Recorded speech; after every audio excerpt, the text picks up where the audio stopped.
FO redit qu'il refuse le système universel par points, et qu'il dit même qu'il refuse le système universel en lui-même, puisqu'il est pour le maintien de l'ensemble des systèmes de retraite déjà en place.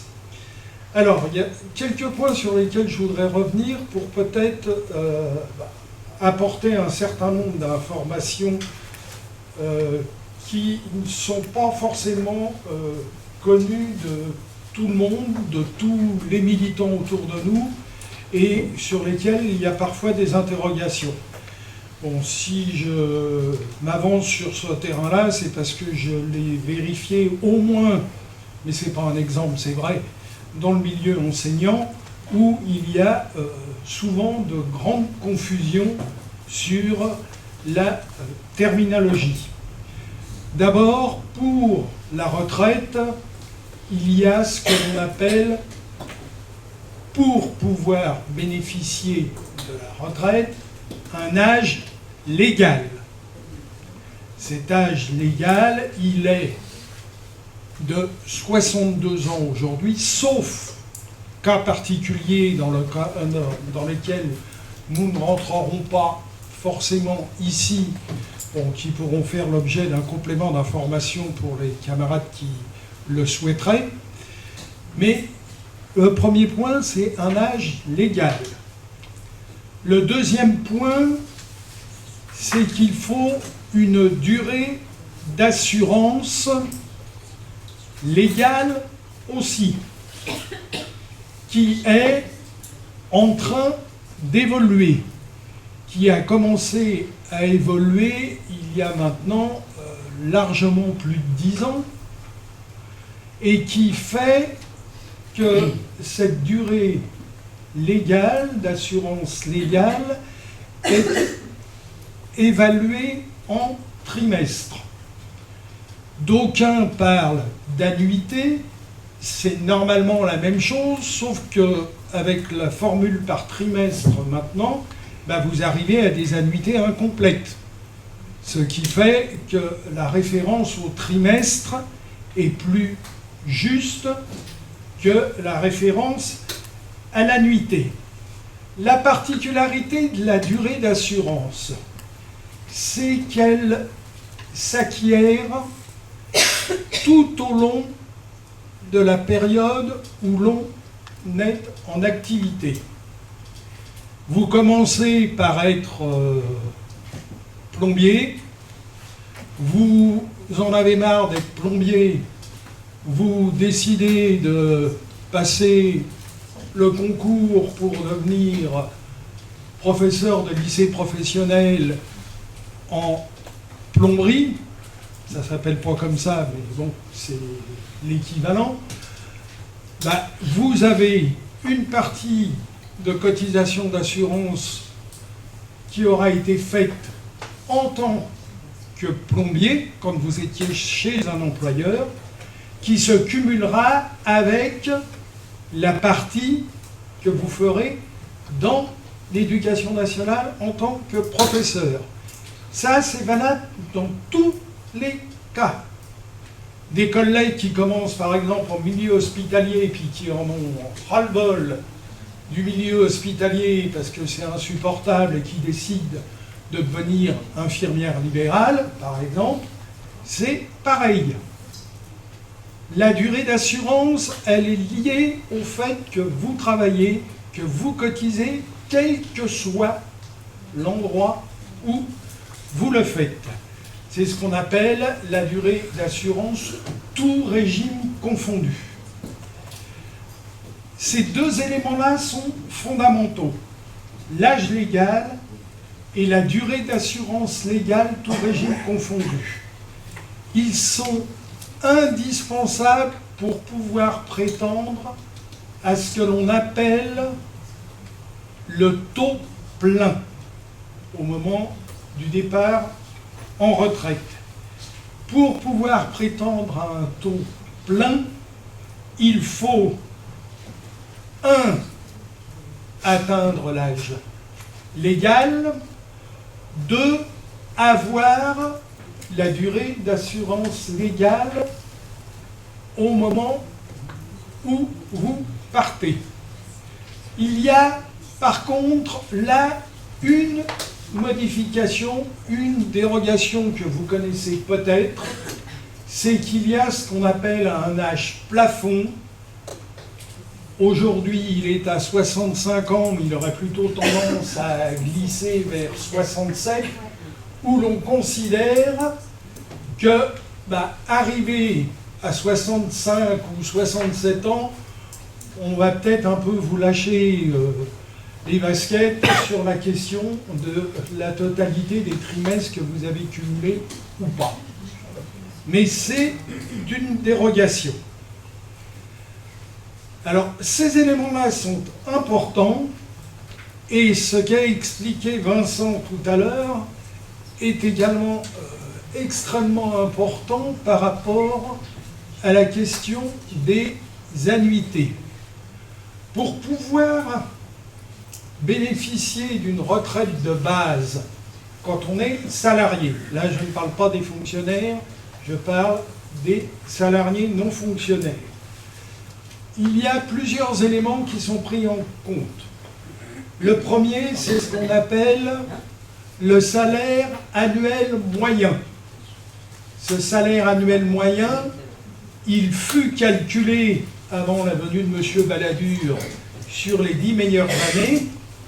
Il est aujourd'hui calculé sur les 25 meilleures années et il serait calculé sur le pire, 42, 43 ou davantage, si le gouvernement arrive à ses fins.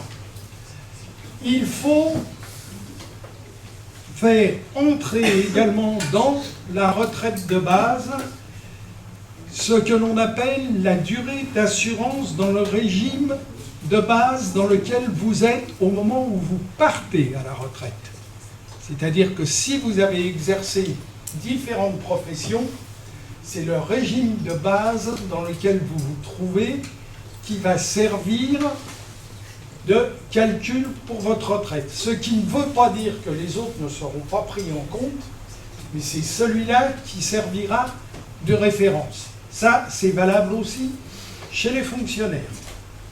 Chez les fonctionnaires, c'est le dernier salaire du fonctionnaire qui est pris en compte, mais si celui-ci a travaillé plusieurs années dans le privé, eh ben, il aura un versement de retraite de la part de la Caisse nationale d'assurance vieillesse, et c'est parfois nécessaire lorsque les collègues n'atteignent pas le nombre de trimestres nécessaires dans leur régime de base pour pouvoir bénéficier du maximum autorisé.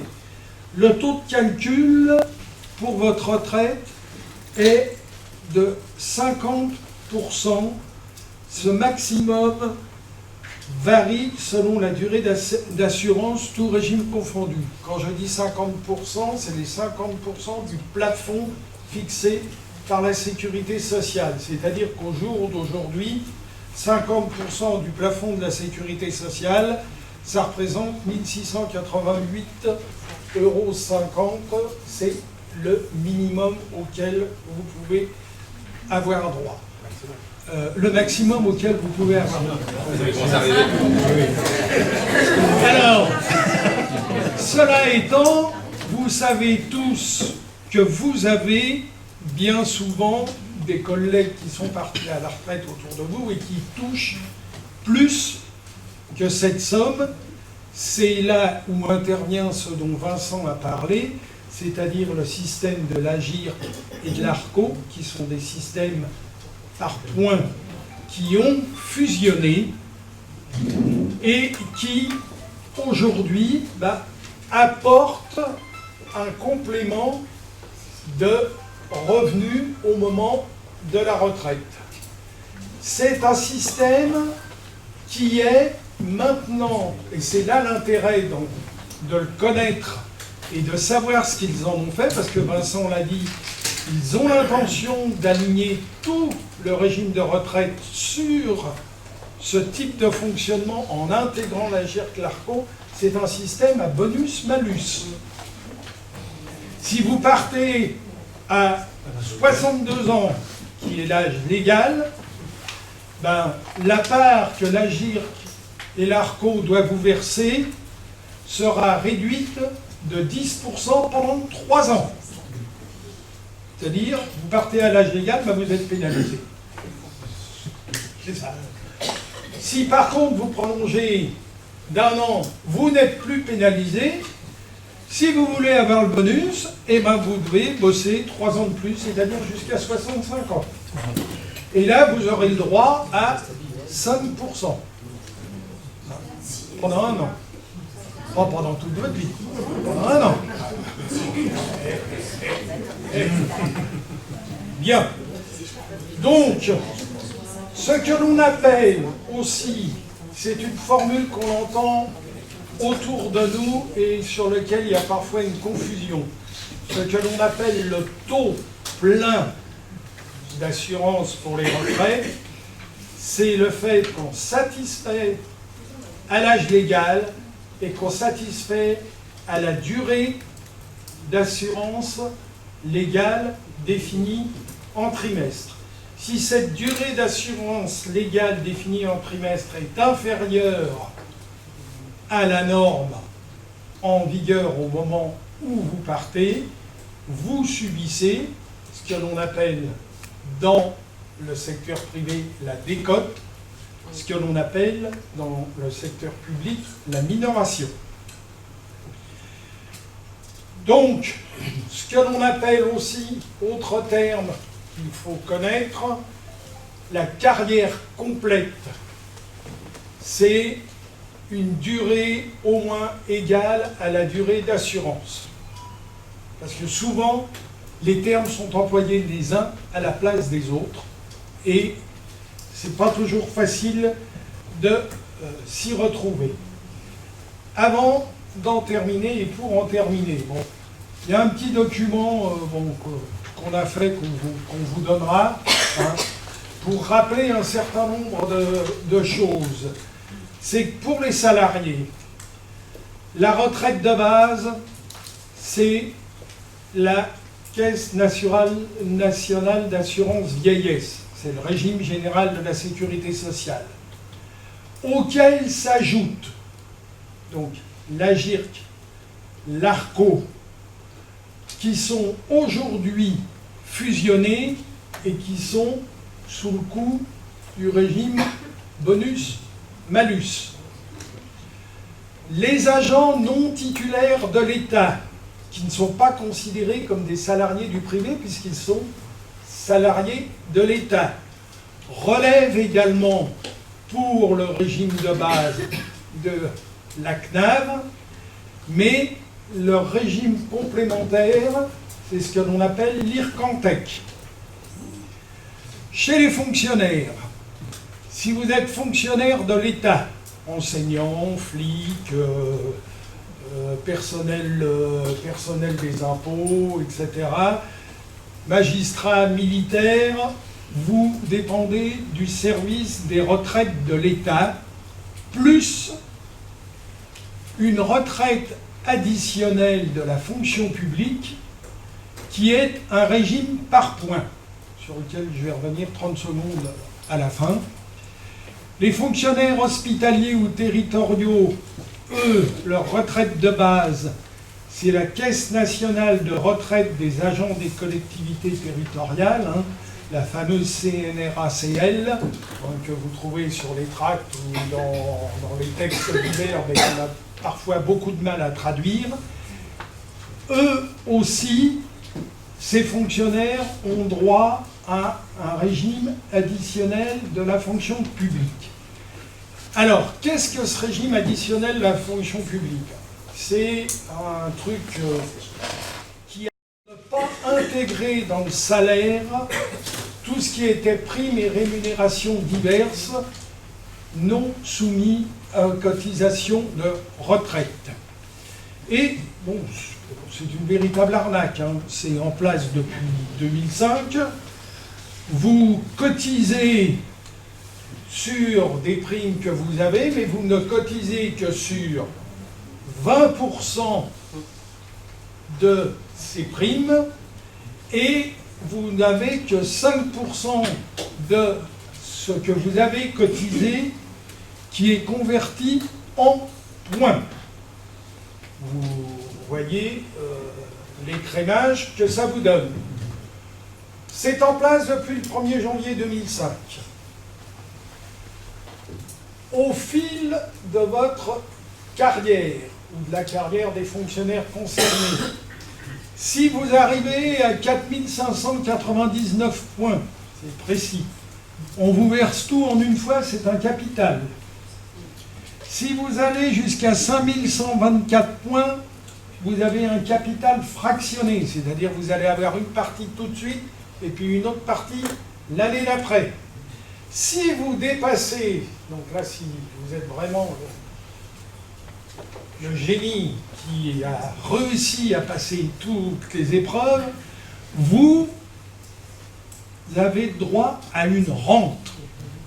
Ça s'appelle comme ça, hein. Alors cette rente, elle est particulière. Parce que lorsque vous cotisez, les points, et c'est pour ça que la question des points est extrêmement importante. Lorsque vous cotisez, les points, vous en faites l'acquisition à 1,231. Quand on va vous les reverser pour votre rente, au jour d'aujourd'hui, c'est les chiffres de 2019, hein, pour chaque point acquis, on vous verse 0,04605. D'accord? Alors, et là encore, bonus, malus. Si vous partez, enfin, malus, non, j'exagère. Disons, on peut pas aller plus bas. On peut pas aller plus bas. On fait miroiter un bonus. Je vais vous donner un exemple et j'en termine là. Vous partez à l'âge légal. Par exemple, vous avez 8000 points. Ces 8000 points, bah, vous allez les multiplier par le fameux 0,01605 et vous le divisez par 12 pour savoir combien vous allez toucher chaque mois. Ça vous fera 30,70 €. D'accord? Si vous décidez de partir 3 ans plus tard, à 65 ans, alors là, on va vous multiplier vos 8000 points acquis par un coefficient de valorisation de 1,12, ce qui fera qu'au lieu de toucher 30,70 €, vous en toucherez 34,38 €. 4,38 € par mois pour 3 ans de boulot plus, ça mérite quand même quelques réflexions. Donc, nous avons estimé important de vous donner ces éléments-là parce que ce sont des éléments qui souvent entrent dans les discussions. Les collègues, ah bah, est-ce que j'ai mes annuités, est-ce que je les ai pas, parce que on se concentre, nous, sur le fait qu'il y a une réforme en cours. Mais sur la question de la réforme en cours, on n'en veut pas. Mais on n'en veut pas ne signifie pas qu'on ne doit pas connaître et être à même d'expliquer autour de nous ce qu'on est en ce moment, ce qu'on vit en ce moment et ce à quoi on a droit en ce moment.